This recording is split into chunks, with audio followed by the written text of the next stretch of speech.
10 വർഷമായി മാറാതിരുന്ന ഒരു കാര്യം മാറിയിട്ടുണ്ട്. എന്താണെന്ന് അറിയണ്ടേ? Welcome to tech today.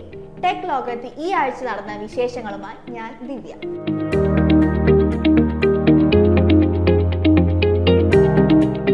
ചുവപ്പ്, പച്ച, മഞ്ഞ, നീല എന്നീ നിറങ്ങൾ സോളിഡ് ആയിട്ട് ഒരു ജിയിൽ അറേഞ്ച് ചെയ്തിരുന്ന ഗൂഗിളിന്റെ ലോഗോ ഇപ്പൊ മാറിയിട്ടുണ്ട്. ആളെ തിരിച്ചറിയാത്ത വിധത്തിലൊന്നും മാറിയിട്ടൊന്നും ഇല്ലെങ്കിലും നേരത്തെ സോളിഡ് ആയിരുന്ന നിറങ്ങൾ ഇപ്പോൾ ഗ്രേഡിയന്റ് ആയി മാറിയിട്ടുണ്ട്. എന്താണ് മാറ്റത്തിന് കാരണമെന്ന് പറഞ്ഞില്ല എങ്കിലും പുതിയ കാലത്തിന്റെ മാറ്റത്തിനനുസരിച്ച് ഒന്ന് മുഖം മാറ്റാൻ ഗൂഗിളിന് തോന്നി എന്നാണ് ഒരു കരക്കമ്പി. പ്രൈവസിയാണ് നമുക്ക് മുഖ്യമെന്ന് മറ്റാര് പറഞ്ഞില്ലെങ്കിലും വാട്സപ്പ് പറയാറുണ്ട്. എൻഡ് ടു എൻഡ് എൻക്രിപ്ഷൻ ഒക്കെ കൊണ്ടുവന്ന് അയക്കുന്ന ആളിനും വായിക്കുന്ന ആളിനും അല്ലാതെ മറ്റാർക്കും മെസ്സേജ് കാണാൻ കഴിയില്ല, അതുകൊണ്ട് ധൈര്യമായിട്ട് അയച്ചു എന്ന് പറയുന്നവർ പ്രൈവസി കൂട്ടാനായി പുതിയൊരു ഫീച്ചർ കൂടി വന്നിട്ടുണ്ട്. Advance chat privacy.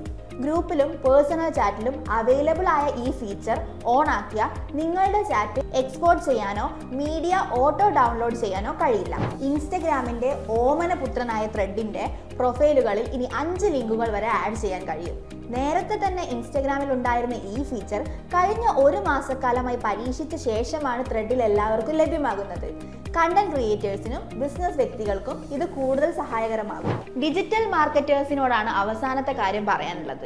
മെറ്റയിൽ മുൻപുണ്ടായിരുന്ന 6 lead conversion ലൊക്കേഷനുകളിലെ 2 എണ്ണത്തെ നിങ്ങൾക്ക് ഒരുമിച്ച് കാണാൻ കഴിയും. ആവശ്യം വന്ന 7ാമത്തെ കൺവേർഷൻ ലൊക്കേഷനായി വെബ്സൈറ്റും ഇൻസ്റ്റന്റ് ഫോമുകളും ഒരുമിച്ച് സെലക്ട് ചെയ്തോളൂ എന്ന് ഇപ്പോൾ മെറ്റ പറയുന്നുണ്ട്. എല്ലാം മെറ്റയുടെ കടാക്ഷം.